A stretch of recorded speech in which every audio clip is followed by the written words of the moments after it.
Joining us now, New Jersey Democratic Senator Andy Kim. Senator, we know this vote is expected to fail. What's it going to take to move the needle here? Well, look, I'm here at the Capitol. My colleagues on the Democratic side are here. We're here to negotiate. We've been here all along for weeks. Well, we unfortunately don't have Republicans on the other side of the aisle, especially in the House chamber, who are here today. And I think that that's just such an indicative of just the brokenness right now. That Speaker Johnson chooses to give his Republican colleagues a paid vacation right now rather than showing up and do their job.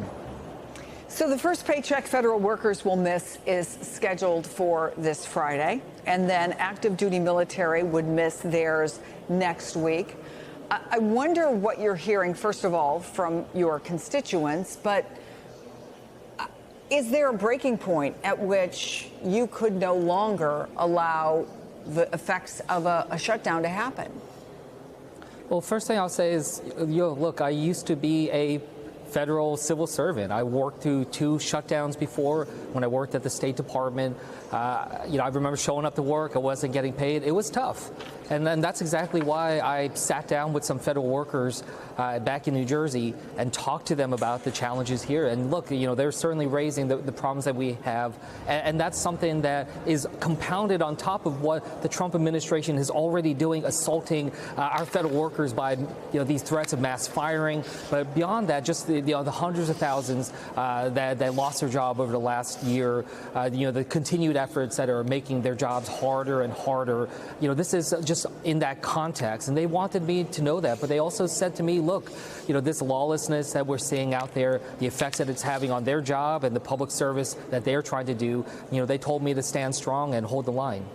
You do know that there is a high level, because you talk to your constituents, of concern because the president has been saying for some time that firings could be coming up.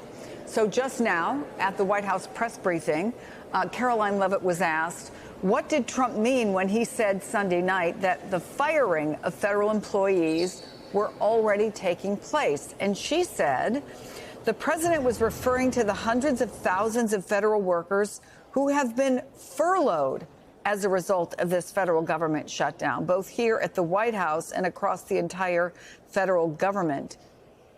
Do you think he just misspoke last night? Do you think that when he was talking about firings, maybe what he really meant was that there would be more furloughs? I know you can't get into the president's head, but this matters. The difference between a firing and a furlough to the average American who works for the federal government.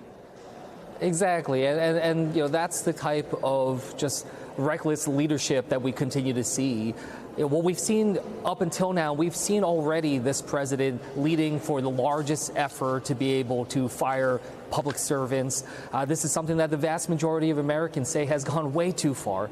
And that's something that, again, we're trying to rein in. But the fact that the spokeswoman at the White House said what you just said, I think it shows that the White House is feeling the heat.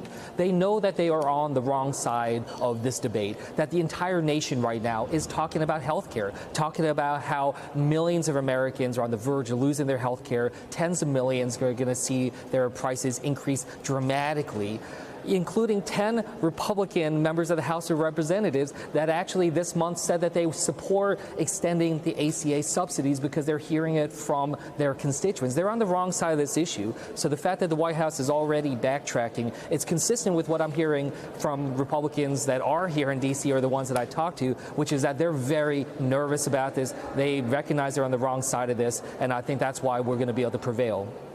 There is a new CBS poll I want to ask you about that asked people about the political parties. And they were asked how they would describe the Democratic Party. Number one, 64% weak. That's even more than the 59% who describe Republicans as extreme. Do you worry that in trying to be strong and holding the line, you could overplay your hand? Well, right now, what I'm hearing from people back home is about them. It's about their lives. There's one woman that was talking to me about health care and talking to me about this debate, and she said, look, what we need to make sure you all thinking is that you realize that this is our money. This is the American people's money. This is not Donald Trump's personal bank account. This is not to be used for just political retribution and cutting billions of dollars of funding to infrastructure projects like the Hudson Gateway Tunnel project that's going to affect millions of Americans in New Jersey. It's about our lives, and that's what's important. This is not some political tug of war between two parties that is about seeing who has more power, more strength. This is about delivering for the American people. So that's what I'm worried about, is just being able to make sure that my constituents can continue to get the health care that they need. And that's something where the Republicans are standing in the way. Senator Andy Kim, thank you.